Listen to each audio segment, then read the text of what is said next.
Bonjour à tous, je voulais vous expliquer les schémas qu'on nous montre dans les informations. Voici un graphique des nouveaux cas Covid. Et moi, ce qui m'énerve, c'est quand on n'a pas une proportionnalité, en tout cas, sur l'échelle qu'il y a ici. Vous voyez, 10 personnes ici, ça représente cet espace. Et 300 personnes, c'est cet espace-là. Vous voyez, c'est pas du tout proportionnel.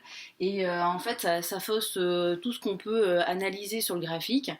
C'est-à-dire que j'ai entendu des journalistes qui commentaient ce graphique-là en disant qu'il y a donc une linéarité dans l'évolution des cas Covid. Alors effectivement, qu'est-ce que c'est les fonctions linéaires? C'est bien une droite. Hein, c'est effectivement c'est ce qu'on voit là. Moi, je vois bien la droite rouge. Je suis plutôt d'accord avec leur analyse. Sauf que comme on n'a pas de proportionnalité dans l'échelle ici, on peut dire tout et n'importe quoi avec ces chiffres-là. Si on remet des axes correctement faits aussi sur un tableur, vous allez voir ce que ça donne. Il faut aussi vérifier que les dates ici, il y a bien l'espace entre les deux dates et qui soit proportionnel au nombre de jours, chose que je n'étais pas très sûre non plus. Ce qui fait que moi dans mon graphique, j'ai mis jour 1 pour le 25 juillet, hein, j'ai mis la date au-dessus pour qu'on s'en sorte bien et qu'on puisse comprendre. Donc jour 1, voilà, 14 jours plus tard on a le 8 août, etc.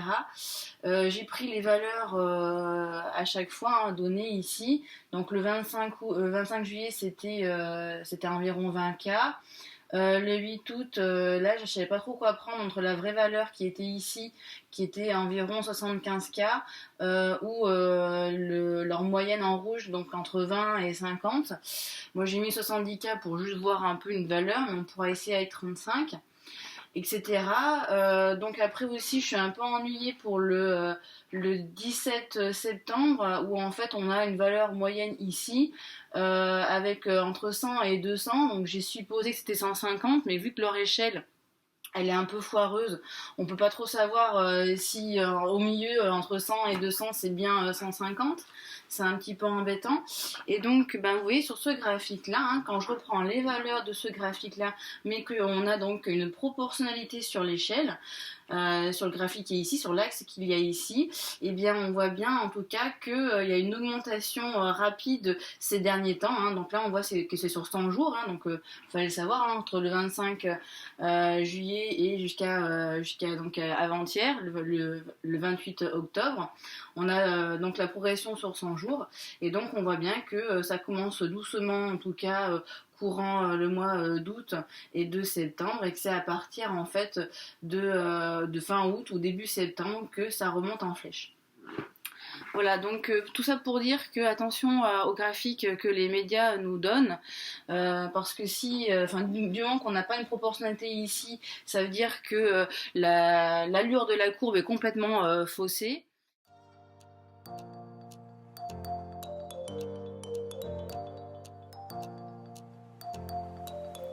À gauche, le graphique qui provient des médias et à droite, le mien. Il manque la légende des axes. Et donc, sur le mien, on voit que l'augmentation du nombre de nouveaux cas est beaucoup plus rapide à partir du mois de septembre. Je sais pas trop comment analyser les choses puisque c'est le nombre de nouveaux cas, je ne sais pas si c'est par jour, hein, donc par rapport à la veille, si c'est par semaine. C'est donc sûrement ceux qui sont testés positifs au Covid, mais est-ce qu'il y a plus de tests qui ont été faits aussi à partir du mois de septembre? Plus de tests et donc plus de résultats positifs, ça peut être aussi une explication. Bon voilà, on est confinés pour le bien de tous, pour éviter de surcharger les hôpitaux aussi. On va vivre avec comme on peut et comme on a fait déjà précédemment. Bon courage, aimez vos proches et restez à distance si possible. Profitez du confinement pour vous cultiver et vous amuser. À bientôt.